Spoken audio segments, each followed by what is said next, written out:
Friends, अभी मैंने last week एक वीडियो बनाई थी और उसमें मैंने ये बताया था कि जो एक रीसेंट अभी एक स्टडी आई है जो एक लैंसेट मेडिकल जर्नल में पब्लिश हुई है। मैंने उसको बहुत कॉमन लैंग्वेज में लेमैन के लिए और कॉमन लोगों के लिए मैंने उसको बनाई थी। बहुत ज़्यादा टेक्निकल वर्ड्स मैंने यूज़ नहीं किए थे उसके अंदर। जिसमें मैंने कहा था कि बाय 2050 यानी नेक्स्ट ऑलमोस्ट 25 ईयर्स के अंदर जो है वो करीब 40 मिलियन यानी 4 करोड़ लोग सिर्फ एंटी माइक्रोबियल रेजिस्टेंस की वजह से मरेंगे। और फिर ये भी बताया था मैंने उसके अंदर कि करीब 92 मिलियन यानी करीब 9 करोड़ लोग बचाए जा सकते हैं, सेव किए जा सकते हैं अगर हम अच्छी दवाएं और अच्छी एंटीबायोटिक्स उनको प्रोवाइड करें, सेफ वाटर एंड सैनिटेशन और हाइजीन प्रोवाइड करें। ये दो चीज़ें मैंने बात की थी। तो उसी सिलसिले में आगे कंटिन्यू करना चाहूँगा कि जहाँ तक दवाओं का सवाल है, मेडिसिन्स, आज की डेट में मैं इस पे बात नहीं करूँगा कि मेडिसिन्स ठीक हैं या नहीं हैं, या दवाएं जो हैं वो मतलब दवाई नहीं है, वो कोई और चीज़ है वो दवा के अलावा, या दवाओं के अंदर मिलावट है, ये वो हम सब जानते हैं, उसके लिए मुझे डिस्कशन नहीं करना। लेकिन जो बहुत इंपॉर्टेंट चीज़ मैं बताने जा रहा हूँ वो ये है कि हम इनोवेशन की बात करें और ये डिफरेंट WHO और जो फंडिंग बॉडीज़ हैं और जो बेसिकली एंटी माइक्रोबियल रेजिस्टेंस में काम कर रहे हैं जो लोग, ऑर्गेनाइजेशंस जो इस पे फोकस कर रहे हैं कैसे हम नेक्स्ट एक्शन प्लान को लेके आएँ, उनका कहना यह है कि हम दवाओं के अंदर इनोवेशन करना है, जिसमें ड्रग इनोवेशन की बात करते हैं। यानी हम इन एंटीबायोटिक्स को, जो मौजूदा एंटीबायोटिक्स हमारी हैं, इनको दोबारा एंटीबायोटिक्स को बनाना बहुत मुश्किल है।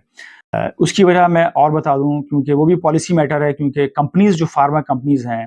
वो एंटीबायोटिक्स को बनाने को तैयार नहीं है, बिकॉज फार्मा कंपनीज इस वक्त मेजर फोकस उनका जो है वो डायबिटीज़ के लिए और हाइपरटेंशन के लिए और हार्ट डिजीज़ के लिए दवा बना रही हैं, क्योंकि वो दवाएं ज़्यादा सेल हो रही है and that is more income generated by these medicine. तो ज़ाहिर है वो एक मनी मैटर है, एक कमर्शियल मैटर है, एक बिजनेस मैटर है, तो वो उनको they have more priority on the business and money. लेकिन हेल्थ इश्यूज़ की अगर आप बात करते हैं तो एंटीबायोटिक्स मेरी नॉलेज में नहीं है कि कोई फार्मा कंपनी नई एंटीबायोटिक्स बना रही हो, या पिछले कुछ सालों में उसने, या 5-6 सालों में या 10 सालों में नई एंटीबायोटिक लॉन्च की हो which has a different mechanism, different target oriented antibiotics. ऐसा कोई एंटीबायोटिक्स मेरी नज़र में नहीं है।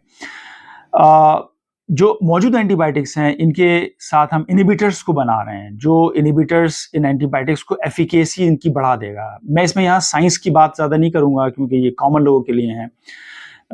वो इनहिबिटर्स क्या करते हैं, उस इन एंटीबायोटिक्स को एफिकेसी बढ़ा देते हैं किसी मैकेनिज्म की वजह से। I am not going to discuss that mechanism at this moment. एक तो ये एक ऑप्शन है। दूसरा ये कि हम कॉम्बिनेशन थेरेपी की बात करते हैं, यानी हम दो दवाओं को मिला के दे सकते हैं। हमारी लैब में भी रिसर्च हुई है पिछले 5-10 सालों में, जिसमें हमने ये प्रूफ किया है कि कॉम्बिनेशन थेरेपी यानी दो एंटीबायोटिक्स, यानी वही एंटीबायोटिक्स एक क्लास के एंटीबायोटिक्स रेजिस्टेंस शो कर रही है, दूसरी क्लास के एंटीबायोटिक्स भी रेजिस्टेंस शो कर रही है, लेकिन जब हमने दोनों एंटीबायोटिक्स को कंबाइन किया एक खास कंसंट्रेशन पे, तो दोनों एंटीबायोटिक्स साथ में अच्छा काम कर रही हैं। तो this approach can also be taken into consideration. तो ये बात ज़ाहिर है फार्मा कंपनीज भी इसको कंबाइन कर सकती हैं, और मैं समझता हूँ कि physicians and health care workers भी इस पे सोच सकते हैं कैसे हम कॉम्बिनेशन थेरेपी करें। फार्माकोलॉजिस्ट जो हैं वो भी इस पे सोचें कि कैसे हम डोज डिज़ाइन करें, ताकि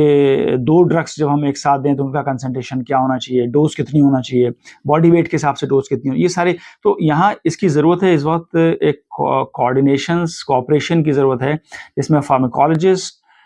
फिजिशियंस, क्लिनिशियंस और फार्मा कंपनीज फ्रंट पे आएँ और इन दवाओं को ऑप्टिमाइज़ करें। नई दवा बनाने की ज़रूरत नहीं है, मौजूदा दवाओं को ऑप्टिमाइज़ करें, इनहिबिटर्स डिज़ाइन करके उनकी एफिकेसी इंक्रीज़ करें, या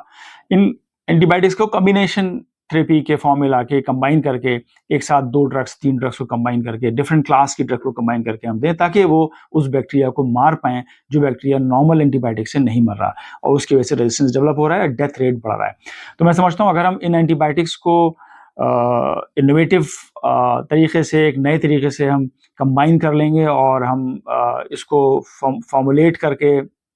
सिंगल डोज फॉर्मुलेशन के अंदर थ्रू फार्मा कंपनीज हम आगे बढ़ेंगे, तो मैं समझता हूँ कि हम किसी हद तक इस आने वाले पैंडेमिक को, जो जिसको हम साइलेंट पैंडेमिक कह रहे हैं, AMR साइलेंट पैंडेमिक कह रहे हैं, उसको रोका जा सकता है, वरना इसको कंट्रोल करना बहुत मुश्किल है। या दूसरा तरीका इसका ये है जो मैंने बात की थी, वॉश, यानी हम अच्छा वाटर इस्तेमाल करें, क्लीन वाटर होना चाहिए और अपना सैनिटेशन और हाइजीन पे फोकस होना चाहिए, ताकि इन्फेक्शन ही हमारा कंट्रोल हो जाए। लेकिन अगर इन्फेक्शन हो जाएगा तो उसके लिए डेफिनेटली हमें एंटीबायोटिक्स की ज़रूरत पड़ेगी, और इसलिए हमें उसके लिए उसके अंदर जो है इनोवेशन की और एक नए तरीक़ेकार को लाने की ज़रूरत है, ताकि हम नए दवाओं को हम पब्लिक तक पहुँचा पाएँ और सोसाइटी तक पहुँचा पाएँ। ये ज़िम्मेदारी हमारे फार्मा कंपनीज़ की, फिजिशियंस की और फार्माकोलॉजिस्ट की है, ताकि इस अप्रोच को लेके चलें, और ऑफ कोर्स साइंटिस्ट की भी है जो बेसिक कंसेप्ट्स देंगे इसको आपको, और इस अप्रोच को लेके चलें और आगे जो है इसको बढ़ा के नई एंटीबायोटिक्स, अच्छी एंटीबायोटिक्स मार्केट में लेके आएँ या सोसाइटी में लेके आएँ और पब्लिक को उसका फ़ायदा हो। बहुत शुक्रिया। Thank you very much.